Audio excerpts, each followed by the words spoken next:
ప్రతిరోజు ఉదయం కారుమూరి వెంకటరెడ్డి గారు ప్రస్తుత కూట ప్రభుత్వం చేస్తున్నటువంటి అన్యాయాల్ని, అరాచకాల్ని, వాళ్ళు చేస్తున్నటువంటి అవినీతుల్ని కూడా ప్రతిరోజు ఉదయం ప్రశ్నిస్తున్న సంగతి మనందరికీ తెలిసిందే. అందులో భాగంగానే ప్రశ్నించే వాళ్ళని అరెస్టు చేస్తున్నట్టుగానే ఈ రోజు ఉదయం కారుమూరి వెంకటరెడ్డి అన్నకి తాడిపత్రి పోలీసులు అంటూ చెప్పి వచ్చి సివిల్ డ్రెస్ లో వచ్చి ఉదయం 7:30కి వాళ్ళ ఇంటి నుంచి అన్నని తీసుకెళ్ళడం జరిగింది.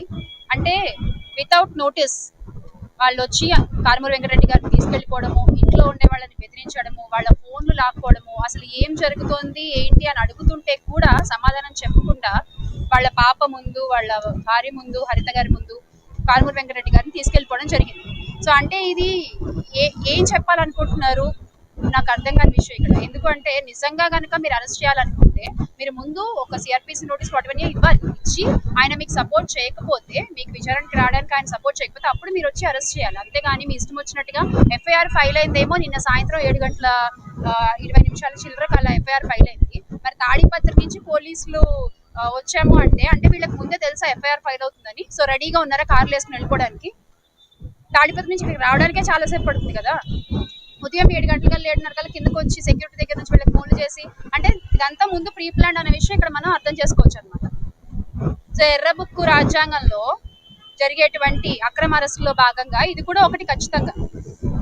అయితే మీరు మీ రెడ్ బుక్ రాజ్యాంగంలో భాగంగా చేసే అక్రమ అరెస్టులతో, పెట్టే అక్రమ కేసులతో వైఎస్ఆర్ కాంగ్రెస్ పార్టీ క్యాడర్ని, కార్యకర్తల్ని నోరు మూయిపిద్దాం అనుకుంటే మాత్రం అది ఒక అపోహ మాత్రమే అనే విషయం గుర్తుంచుకోవాలి. ఈ రోజు వచ్చిన వాళ్ళు నిజంగా పోలీసులా కాదా తెలీదు, ఫోన్లు లాగేసుకున్నారు.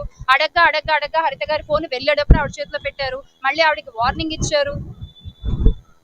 మీరు ఎవరికైనా చెప్తే కాన్సిక్వెన్సెస్ ఫేస్ చేయాలి. ఏం కాన్సిక్వెన్సెస్ ఫేస్ చేయాలి సార్?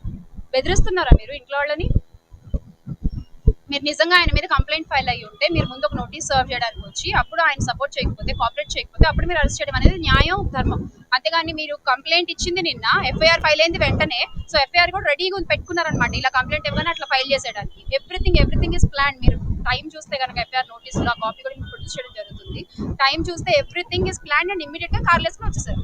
అండ్ వచ్చిన వాళ్ళు ప్రైవేట్ వెహికల్లో వచ్చారు, గవర్నమెంట్ వెహికల్లో రాలేదు. సో ఆబ్వియస్లీ ఇంట్లో వాళ్ళకి డౌట్స్ ఉంటాయి కదా, వచ్చిన వాళ్ళు నిజంగా పోలీసులా కాదా, ఎక్కడికి తీసుకెళ్తున్నారు, కాసేపు తాడిపత్రి అంటారు, కాసేపు విజయవాడ అంటారు, కాసేపు అటు ఇటు తిప్పుతామంటారు, లొకేషన్లు మార్చి చెప్తున్నారు. డెఫినెట్ గా ఇంట్లో వాళ్ళు కంగారు పడరా, భయపడరా? ఇలా భయభ్రాంతులకు గురిచేసి మీరు ఏం చెప్తాం అనుకుంటున్నారు? మీకు కావాల్సింది ఏంటి అంటే వీళ్ళని మొరాలిటీని దెబ్బతీయడము, వీళ్ళని హ్యూమిలియేట్ చేయడము, అంతే. కేవలం అందులో భాగంగానే ఈరోజు మీరు వచ్చారు.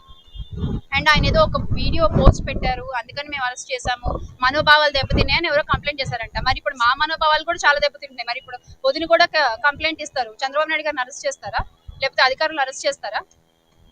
నిజంగా నేరస్తుల్ని మీరు అరెస్ట్ చేయాలంటే పోలీసులు చాలా నేరాలు ఉన్నాయి కదా.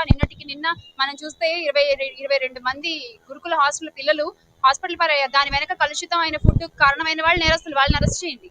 కిందటి నెల కురుపంలో కూడా ఇదే జరిగింది, వాళ్ళని అరెస్ట్ చేయండి. పల్నాడులో చదువుకునే పిల్లల్ని బాల కార్మికులుగా మారుస్తున్నారు, దాని వెనకాల ఉన్న వాళ్ళు ఎవరో వాళ్ళని పట్టుకుని వాళ్ళని అరెస్ట్ చేయండి. అంతేగాని మీరు చేసిన తప్పుల్ని ప్రశ్నిస్తున్నందుకు మీరు ఇలా మమ్మల్ని అక్రమ అరెస్టులు చేసుకుంటూ పోతే మాత్రం ఖచ్చితంగా భయపడేది లేదు, వెనకడుగు వేసేది లేదు.